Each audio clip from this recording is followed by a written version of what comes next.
ದಯಾನಂದ ಸ್ವಾಮಿ ಅಂತ, ಈ ಸಿಂಹಾಸನ ಸಿನಿಮಾದ ನಿರ್ದೇಶಕ. ಈ ಸಿನಿಮಾ ಪೊಲಿಟಿಕಲ್ ಡ್ರಾಮಾ. ಇದು ಸಿನಿಮಾ ಒಂದು ಪೊಲಿಟಿಕಲ್ ಬ್ಯಾಕ್ಗ್ರೌಂಡ್, ಯಾವ ರೀತಿ ಒಬ್ಬ ಕೂಲಿ ಮಾಡೋ ವ್ಯಕ್ತಿ ಯಾವ ರೀತಿ ಬೆಳೀತಾನೆ ಪೊಲಿಟಿಕಲ್ ಅನ್ನೋದನ್ನ ಸ್ಟೋರಿ ಮಾಡೋದು ಮಾಡಿದ್ದೀವಿ. ಗೋಸಿಗೆ ಹಂಗೆ ಡೈಲಾಗ್ ರೈಟರ್ ಆಗಿದ್ದು. ಅದಾದಮೇಲೆ ನಾನು ಕೆಲವೊಂದು ಸಿನಿಮಾ ಅಸಿಸ್ಟೆಂಟ್ ಡೈರೆಕ್ಟರ್ಗೆ ವರ್ಕ್ ಮಾಡಿದ್ದೀನಿ, ಅಸೋಸಿಯೇಟಾಗಿ ಮಾಡಿದ್ದೀನಿ.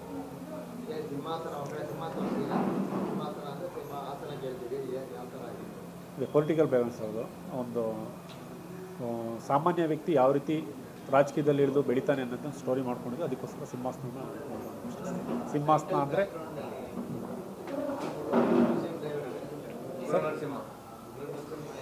ಹಾಂ ಸರ್, ಅಂದರೆ ಒಂದು ಸಿಂಹಾಸನ ಅಂದರೆ ಈಗ ಒಂದು ಕುರ್ಚಿನ ಯಾವ ರೀತಿ ತೊಗೋಬೇಕು ಅನ್ನೋದು ಇರುದೆಯಲ್ಲ, ಅದನ್ನು ಇಂಡಿಕೇಟ್ ಮಾಡ್ಕೊಂಡು ಆ ಪಾತ್ರಕ್ಕೆ ಅದೆಲ್ಲ ಸೂಟ್ ಆಗೋ ರೀತಿ ಒಂದು ಇಂಡಿಕೇಟ್ ಮಾಡ್ತಾರೆ.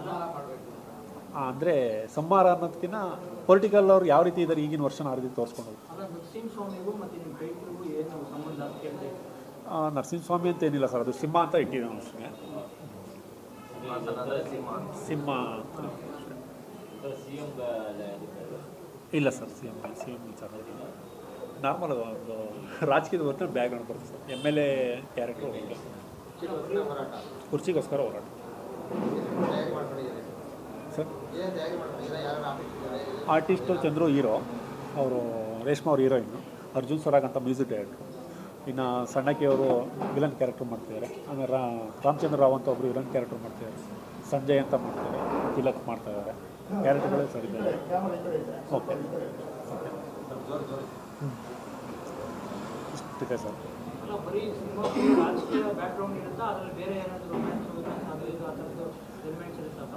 ಎಲ್ಲ ಎಲಿಮೆಂಟ್ಸ್ ಇರುತ್ತೆ ಸರ್. ರಾಜಕೀಯದ ಜೊತೆ ಕಮರ್ಷಿಯಲ್ ಎಲಿಮೆಂಟ್ಸ್ ಎಲ್ಲ ಇರುತ್ತೆ. ಲವ್ ಸ್ಟೋರಿ ಇದೆ, ಅದ್ರ ಜೊತೆಗೆ ಯಾವ ರೀತಿ ಕಷ್ಟ ಬೀಳ್ತಾರೆ ಏನು ಅದೆಲ್ಲ ಇದೆ. ಆಮೇಲೆ ದೊಡ್ಡ ದೊಡ್ಡ ವ್ಯಕ್ತಿಗಳು ಯಾವ ರೀತಿ ಅವರು ಪ್ರಭಾವನ ಬೀರ್ತಾರೆ ಅನ್ನೋದು ಎಲ್ಲ ಇದೆ ಸರ್. ಶೂಟಿಂಗು ಮೈಸೂರು, ಬೆಂಗಳೂರು, ಚನ್ನಪಟ್ಟಣ ಅಂದ್ಕೊಂಡಿದ್ದೀವಿ ಸರ್. ಲಿರಿಕ್ಸ್ 2 ನಾನು ಬರಿತಾ ಇದ್ದೀನಿ. ಅರ್ಜುನ್ ಸ್ವರಾಗ್ ಅವ್ರು 1 ಬರೆದಿದ್ದಾರೆ, ಇನ್ನು 2 ಕೊಡಬೇಕು. ಮೈಸೂರು, ಚನ್ನಪಟ್ಟಣ, ಬೆಂಗಳೂರು. ಹಾಂ ಇಲ್ಲ ಸರ್, ಪೊಲೀಸ್ ಸ್ಟೇಷನ್ ಸ್ಟೋರಿ ಏನು ಕನೆಕ್ಟ್ ಆಗೋಲ್ಲ. ನೋಡಿದ್ಮೇಲೆ ಅವರೇ ನಾನು ಕನೆಕ್ಟ್ ಆಗುತ್ತೆ ಅಂತ ಅಂದ್ಕೊಂಡ್ರೆ ಒಪ್ಕೋಬೋದು ಸರ್. ನಮಸ್ಕಾರ, ನಾನು ಚಂದ್ರು ಅಂತ ನನ್ನ ಹೆಸರು. ಫಸ್ಟು ನಾನು ಮೀಡಿಯಾದಲ್ಲಿ ಕೆಲಸ ಮಾಡಿದ್ದೀನಿ ಒಂದು 5-6 ವರ್ಷ. ಆಮೇಲೆ ಮೀಡಿಯಾದ ನಂತರ ಬಂದಮೇಲೆ ಆಮೇಲೆ ಪ್ರೊಡಕ್ಷನ್ಗೆ ಬಂದ್ಬಿಟ್ಟೆ ಸರ್. ಪ್ರೊಡಕ್ಷನ್ ನೋಡ್ಕೊಂಡಿದ್ದೆ ಕಸ್ತೂರಿಲಿ. ಹಾಂ, ಎಂಟರ್ಟೈನ್ಮೆಂಟ್ ಮಾಡ್ತಾಯಿದ್ದೆ ಸರ್. ಅದೇ ಇವರು ನಮ್ಮ ಬಾಲಾಜಿ ಸರ್, ರಾಜೇಶ್ ಅವರೆಲ್ಲ ಇದ್ರಲ್ಲ, ಆ ಟೈಮಲ್ಲಿ ಮಾಡ್ತಾಯಿದ್ದೆ. ಇಲ್ಲ ಕಸ್ತೂರಿಯಲ್ಲಿ ಮಾಡ್ತಾಯಿದ್ದೆ. ಅದ್ರಲ್ಲಿ ಮಾಡ್ತಾಯಿದ್ದೆ. ಆಮೇಲೆ ತಿರುಗಿ ನನ್ನ ಫ್ರೆಂಡ್ ಒಬ್ಬ ಬಂದು ಬಾ ಸಿನಿಮಾ ಮಾಡೋಣ ಅಂತ ಕರ್ಕೊಂಬಂದ. ಆಮೇಲೆ ಒಂದೆರಡು ಸಿನಿಮಾ ಮಾಡಿದೆ, ಅದು ಅರ್ಧದಲ್ಲಿ ನಿಂತಿದೆ. ಆಮೇಲೆ ಸರಿ ದಯಾನಂದ್ ಅವರು ನನಗೆ ಸುಮಾರು 15 ವರ್ಷದಿಂದ ಫ್ರೆಂಡು. ಸೊ ಒಳ್ಳೆ ಕಾನ್ಸೆಪ್ಟ್ ಇತ್ತು ಅವ್ರ ಹತ್ರ, ಒಳ್ಳೆ ಕಾನ್ಸೆಪ್ಟ್ ಇದೆ ಅವ್ರ ಹತ್ರ. ಸರಿ ಈ ಥರ ಇದೆ ಸರ್ ಅಂತ ಆನ್ಲೈನ್ ಹೇಳಿದ್ರು. ಸರಿ ಸರ್ ಆಯ್ತು ಮಾಡೋಣ ಅಂತೇಳಿ ಈಗ ಒಂದು ಪ್ರೊಡಕ್ಷನ್ ಶುರು ಮಾಡ್ತಾಯಿದ್ದೀವಿ ಸರ್. ತಯಾರಿ ಆಗ್ತೀನಿ ಸರ್, ಮಾಡಿದ್ದೀನಿ, ಆಲ್ರೆಡಿ ಮಾಡಿದ್ದೀನಿ ಸರ್. ಚೆನ್ನೈಗೆ ಹೋಗಿದೆ ಸರ್, ಅಲ್ಲಿ 1 ವರ್ಷ ಇದ್ದೆ ನಾನು. ಹೌದು, ಚೆನ್ನೈಲಿದೆ 1 ವರ್ಷ ಇದ್ದೆ. ಸೊ ನಮ್ಮ ಸಿನಿಮಾ ಇದಕ್ಕೆ ಏನು ಬೇಕೋ ಅದಕ್ಕೆ ತಯಾರಿಯಾಗಿ ಮಾಡ್ತಾಯಿದ್ದೀನಿ ಸರ್. ಹಾಂ ಸರ್, ನಾನು ಇಲ್ಲ ಹೀರೋ ಆಗ್ಬೇಕಂತಲೇ ನನಗೆ ಸಿನಿಮಾ ಮೊದಲಿಂದಾನೇ ಹುಚ್ಚಿದೆ ಸಿನಿಮಾ ಮಾಡ್ಬೇಕಂತ. ಬಟ್ ಮನೇಲೆಲ್ಲ ಬೈತಾರೆ, ಬೇಡಪ್ಪ ಸಿನಿಮಾ ಯಾಕೆ, ಬೇರೆ ಕೆಲಸ ಏನಾದ್ರು ಮಾಡ್ಕೊಂಡಿರಿ ಅಂತಾರೆ. ಆದರೆ ಸಿನಿಮಾನೇ ಮಾಡಬೇಕು ಸರ್. ಬಿಸ್ನೆಸ್ಸು ಫ್ರೆಂಡ್ ಸರ್ಕಲ್ ಇದ್ದಾರೆ ಸರ್. ನಾನು ಒಂದು ಸ್ವಲ್ಪ ಹಾಕ್ಕೊಂಡು ಫ್ರೆಂಡ್ ಸರ್ಕಲ್ ಸೇರಿಸ್ಕೊಂಡು ಎಲ್ಲ ಒಂದು ಟೀಮಾಗಿ ಮಾಡ್ತಾಯಿದ್ದೀವಿ ಸರ್. ಗೊತ್ತು ಸರ್. ಸಿನಿಮಾ ಕಂಟೆಂಟ್ ಹೆಂಗೆ ನಡೀತದೆ, ಸಿನಿಮಾದಲ್ಲಿ ಏನಾಗ್ತದೆ ಅಂತ ಎಲ್ಲ ಗೊತ್ತು. ಮಾಡ್ತಾಯಿದ್ದೀವಿ ಸರ್. ಹೌದು ಸರ್, ಎಲ್ಲ ಓಕೆ ಸರ್, ಮಾಡ್ತೀನಿ, ಹ್ಯಾಂಡಲ್ ಮಾಡ್ತೀನಿ ಸರ್.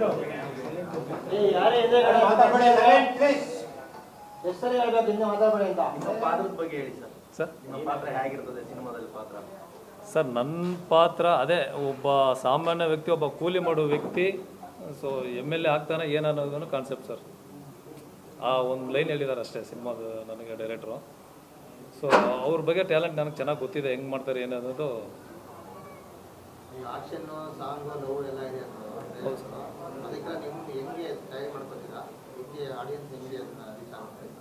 ಸರ್ ತಯಾರಿ ಅನ್ನೋದಕ್ಕಿಂತ ಮೇನ್ ಕಾನ್ಸೆಪ್ಟ್ ಮೇನ್ ಅಲ್ವಾ ಸರ್. ಹೀರೋ ಯಾರು ಅನ್ನೋದು ಮುಖ್ಯ ಅಲ್ಲ, ಕಾನ್ಸೆಪ್ಟೇ ಹೀರೋ. ಸೊ ಹಾಗಾಗಿ ಆ ಕಾನ್ಸೆಪ್ಟ್ ಮೇಲೆ ನನ್ನ ನಂಬಿಕೆ ಇದೆ ಸರ್.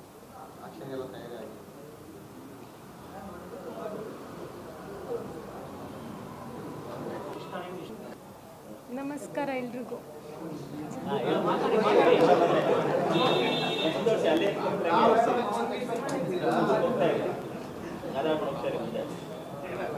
ಸೊ ಇದು ನನ್ನ ಎರಡನೇ ಮೂವಿ ಇದು. ನನ್ನ ಹೆಸರು ರೇಷ್ಮಾ.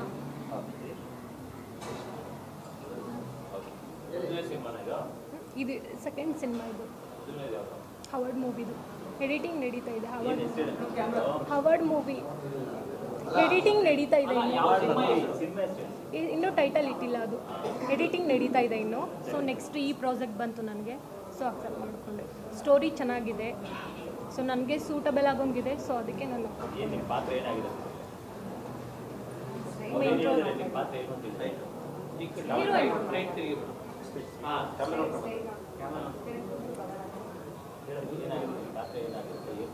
ಅದರಲ್ಲಿ ಆ್ಯಕ್ಚುಲಿ ನಾನು ಸ್ಟೂಡೆಂಟು. ನಾನು ಪೊಲಿಟಿಕಲ್ ಬ್ಯಾಕ್ಗ್ರೌಂಡ್ ಇರೋ ವ್ಯಕ್ತಿ ಒಳ್ಳೆತನ ನೋಡಿಬಿಟ್ಟು ನಾನು ಆ್ಯಕ್ಚುಲಿ ಅವ್ರನ್ನ ಲವ್ ಮಾಡೋದು.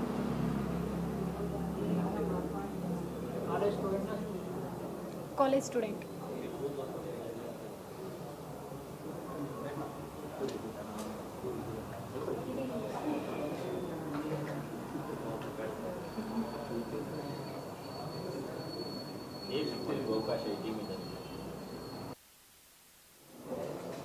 ಆಡಿಷನ್ಸ್ ಕಾಲ್ ಬಂತು, ಸೊ ಆಡಿಷನ್ ಅಟೆಂಡ್ ಮಾಡಿದೆ, ಸೆಲೆಕ್ಟ್ ಮಾಡಿಕೊಂಡೆ.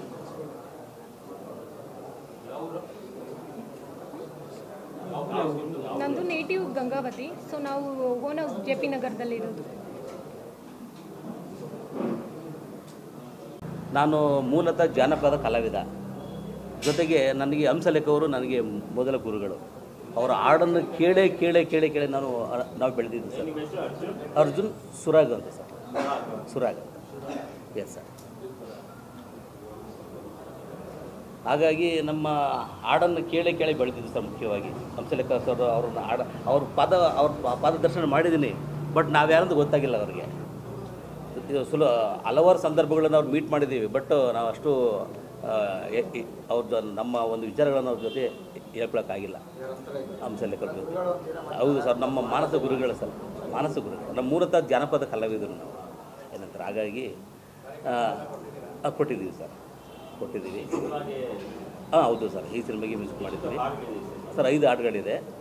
ಒಂದು 2 ರೊಮ್ಯಾಂಟಿಕ್ ಹಾಡಿದೆ, ಒಂದು ಪ್ಯಾದೋ ಹಾಡಿದೆ, ಮತ್ತು ಒಂದು ಟೈಟಲ್ ಹಾಡಿದೆ, ಒಂದು ಥೀಮ್ ಹಾಡಿದೆ. ಸರ್ ಇಲ್ಲ, ಅದು ಒಂದು ಬಿಟ್ಟು ಹೇಳಿದ್ದೀನಿ, ಅದನ್ನು ಸ್ವಲ್ಪ ಅದನ್ನ ಆ್ಯಡ್ ಮಾಡಿ ಅಂತ ಹೇಳಿದ್ದಾರೆ.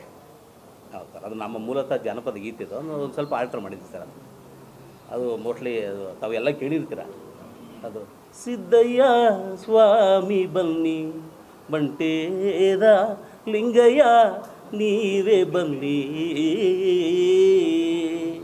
ಪವಾಡ. ಹೌದು ಸರ್. ಸರ್ ಅದು ಮೂಲ ಜನಪದ. ಹೌದು ಸರ್, ಅದನ್ನು ಇದೀಗ ಆಲ್ಟರ್ ಮಾಡಿದ್ದೇವೆ ಸರ್. ಹಾಗಾಗಿ ಸರ್, ಹಾಗಾಗಿ ನಮ್ಮ ಇವರು ಭಾಳ ಆತ್ಮೀಯರು ನನಗೆ. ಚಂದ್ರವರು ಭಾಳ ಸಿನಿಮಾದ್ದು ಭಾಳ ನನಗೆ 15 ವರ್ಷದಿಂದ ಭಾಳ ನಂಟು. ಒಳ್ಳೆ ಸಿನಿಮಾ ಮಾಡಬೇಕು ಅಂತಕ್ಕಂಥದ್ದು. ನಮ್ಮ ಆತ್ಮೀಯರು ಸರ್ ದಯಾನಂದ ಅವರು ಒಳ್ಳೆ ಕತೆ ಇದೆ. ಆ ಕತೆ ತಕ್ಕಂತೆ ನಾವು ಮಾಡ್ತಾಯಿದ್ದೀವಿ. ಹೌದು ಸರ್, ಹೌದು ಮಾಡಿದ್ದೀವಿ ಸರ್, ಒಂದು 5-6 ಮಾಡಿದ್ದೀವಿ ಸರ್. ಹೌದು ಸರ್, ಎಲ್ಲ ಜನಪದ ಗೀತೆಗಳು ಮತ್ತು ಫಿಲ್ಮ್. ಇಲ್ಲ ಸರ್, ಬೇರೆಯವ್ರು ಎಲ್ಲ ಶಾಸ್ತ್ರಿ ಹಾಡಿದ್ದಾರೆ. ಎಸ್ ಪಿ ಬಾಲಸುಬ್ರಹ್ಮಣ್ಯ ಅವ್ರ ಜೊತೆ ಅವ್ರ ಜೊತೆ ಒಂದು ಆಲ್ಬಮ್ ಮಾಡಿದ್ದೀವಿ ಸರ್, ಡಿವೋಷನಲ್. ಹೌದು ಸರ್.